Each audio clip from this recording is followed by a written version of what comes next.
आप देख रहे हैं वैली 24/7। नाज़रीन मैं आपको बताता चलूँ कि CHC संभल में पिछले 20 दिनों से जो है USG मशीन बिल्कुल ख़राब थी, लेकिन लगातार हमने डायरेक्टर साहिबान से लेके MLA हजरात तक हमने फ़ोन पर उनसे बातचीत की। तो शुक्र अल्हम्दुलिल्लाह कि अब जो है बीमार को वहाँ से राहत मिली है, और राहत मिलने के साथ साथ जिस तरह से USG मशीन को वहाँ पर जो है इंस्टॉल किया गया है, अब हमारे जो बीमार हैं उनको काफ़ी सहूलियत जो है वो मिल रही है। आप विजुअल में हमारे साथ देख सकते हैं इस वक्त CHC संभल से जो है USG मशीन को दोबारा इंस्टॉल किया गया है।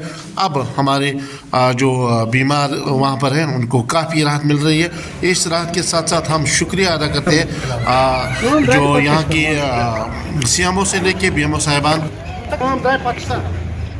ये पहले मैं आप सभी मीडिया हजरात जितने भी भाई हैं आपका शुक्रगुजार हूँ कि रिसेंटली हमने एक स्टोरी की थी जो हमें यहाँ पे USG सिस्टम था, USG मशीन थी वो बैठी थी, जिसकी हॉस्पिटल में अक्सर बहुत ज़्यादा ज़रूरत रहती है। तो उसके चलते हम सभी मीडिया हजरात का शुक्रगुजार बनना चाहते हैं, क्योंकि उन्होंने जो स्टोरी की थी उसके स्टोरी करने के बाद ही उन्होंने इस जो हमारी एक ग्रीवेंस थी इसको हाईलाइट किया, और इसके हाईलाइट होने के बाद within no time director साहब ने यहाँ पे एक मशीन इजरा की, मशीन लगवाई, तो जिससे वो बड़ी मुश्किलात जो हमारी थी वो हल हो गई। आपके ताउन से हम आपकी पहले तो हम आप ही के शुक्रगुजार है कि जिन्होंने हमारी ग्रीवेंस हाईलाइट की, उसके साथ साथ जो हमारे डायरेक्टर सिकमस है उनके भी हम बेहद मशहूर हैं। लेकिन इस मशीन को लेके इसके चलते और भी सारी मुश्किलात है हमारे हॉस्पिटल में जो बहुत देर से पेंडिंग है, जो अभी तक हल नहीं हुई है, जिसमें सबसे बड़ा मसला ये है कि हमारे यहाँ पे पीरियडिशन नहीं है। हमारी पीरियडिशन यहाँ पे थी, उसे हायर स्टडीज़ के लिए भेज दिया गया, उसके अल्टरनेट में हमें कुछ नहीं मिला। हमारा आर्थो था यहाँ पे, उसे ट्रांसफ़र किया गया, उसके अल्टरनेट में कुछ नहीं मिला हमें।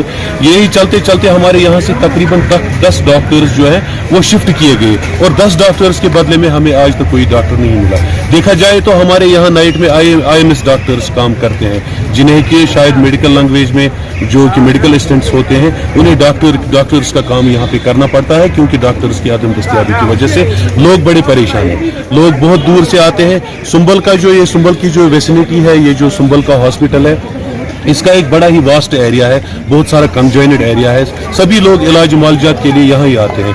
लेकिन वक्त के रहते बड़ी मैं ये कहूँगा कि आजिज़ी से हमें कहना पड़ता है कि जितने सारे डॉक्टर्स हमें यहाँ थे उनमें अब ग्रोथ होनी चाहिए थी, बढ़ने चाहिए थे, लेकिन यहाँ डिक्लाइन हो रहा है।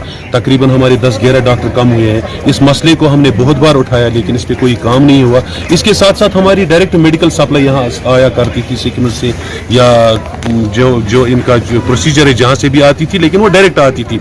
लेकिन पिछले 1-1.5 साल से हमारी जो सप्लाई है, मेडिकल सप्लाई है, मतलब जो हमारी दवाएँ हैं वो डायरेक्ट नहीं आती है। वो पहले हाजिन चली जाती है, हाजिन हॉस्पिटल से बाद में उन्हें क्या लगता है कि वो संभल को कितना शेयर देते हैं, वो शेयर हमें बराबर होता है नहीं होता है। लेकिन रिसेंटली जब मैंने इसके लेके कंफर्मेशन मांगा था, तो मैंने BMO साहब को बोला कि जनाब हमारे यहाँ पे दवाइयाँ अवेलेबल नहीं है, इसकी क्या वजूहत है। तो उनका जवाब यही था कि जो हमारी एनुअल मेडिकल सप्लाई आती है तो वो अभी नहीं आई है। आपके इश्तिराक से एक बार इस बात को मैं फिर हाईलाइट करना चाहता हूँ कि वो मेडिकल सप्लाईज और जितने भी डॉक्टर्स के यहाँ पे इशू है वो हमें जल्द अज जल्द यहाँ पे वागुजार किए जाए, ताकि जो मुश्किलात का सामना लोगों को करना पड़ता है वो उनसे दूर हो जाए।